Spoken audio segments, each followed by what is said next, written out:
Jesus was always advocating for the poor and the infirm and the outcasts. And as a church, that's what we do too.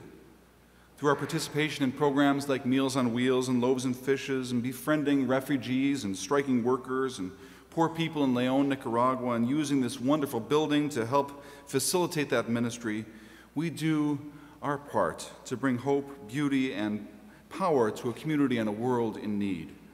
We offer not only a prophetic voice, but also a compassionate presence alongside those who need it most.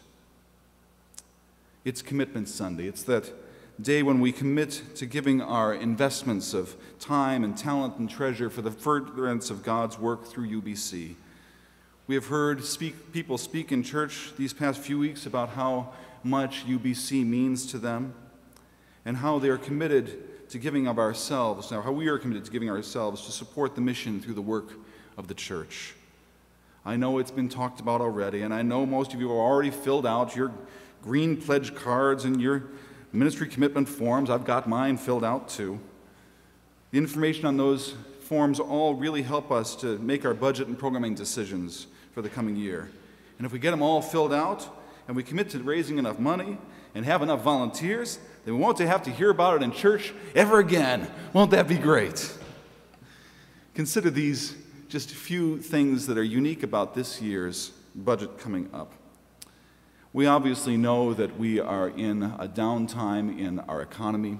We know that some of the people in our congregation are a whole lot less well off than they had been in previous years. Although we also know that some of our invested funds that we have in our endowment has gone up a little bit, and so we're starting to feel a little bit of the recovery from the economy. But we also know that our rentals are down.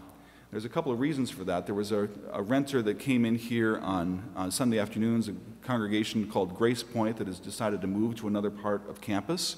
And so that income that we had from them won't be able to be realized in the next year.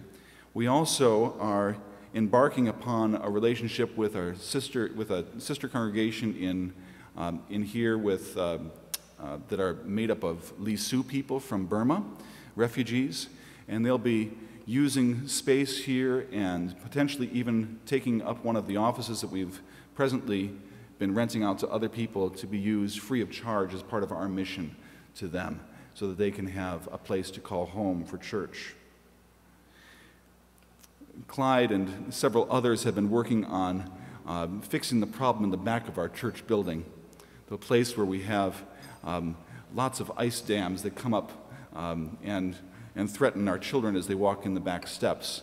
There's been a nice, beautiful architectural plan that they've put together to build an awning over there, not an awning, actually an enclosed entrance in there.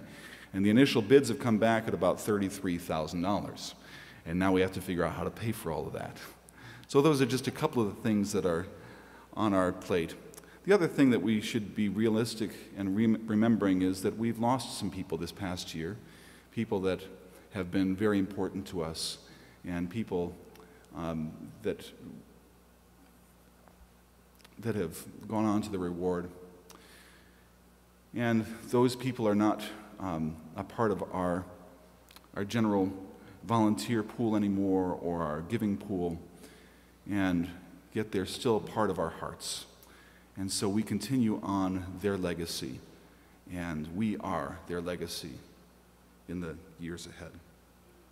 Think about your giving of time and talent and treasure as the antidote to the temptations that are out there in the world. I know we come here to recharge our batteries week after week. We come here to hear great music, to learn alongside fine seminarians, to experience a beautiful building and benefit from a committed staff. We come here to bathe ourselves in prayer week after week, raising up to God what is deepest in our hearts and trusting that our words do not fall on deaf ears.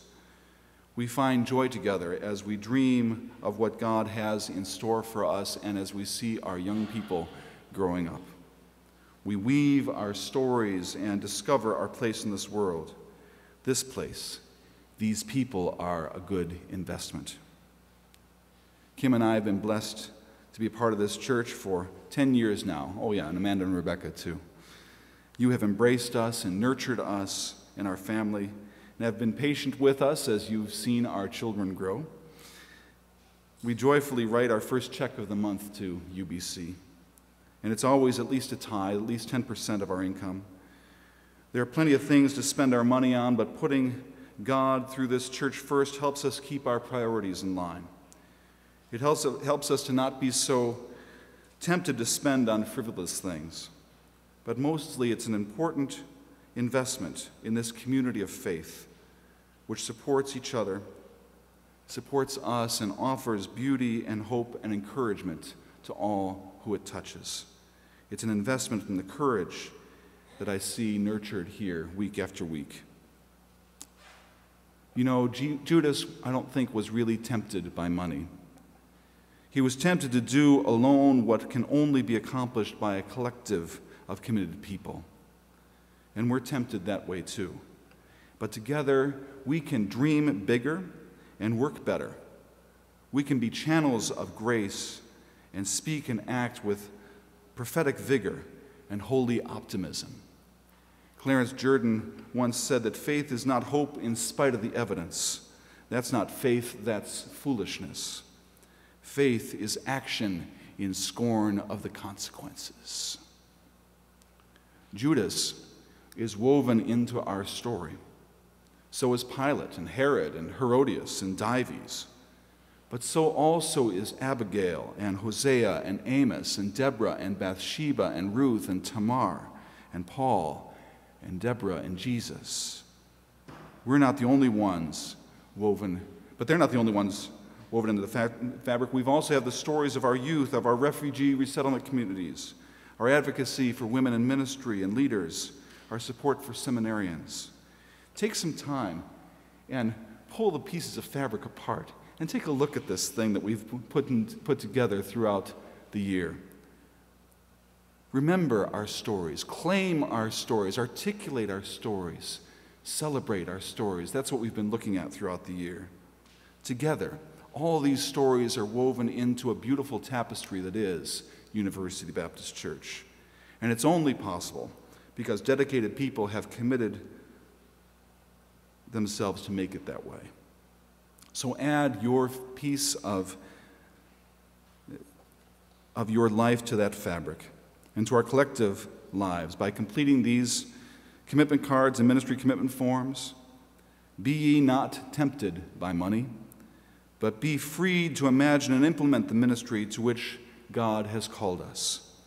The ministry that continues to weave a story of beauty, of power, and challenge and blessing, not only to those gathered here, but to all those we touch. This, my friends, is what it's all about. Amen.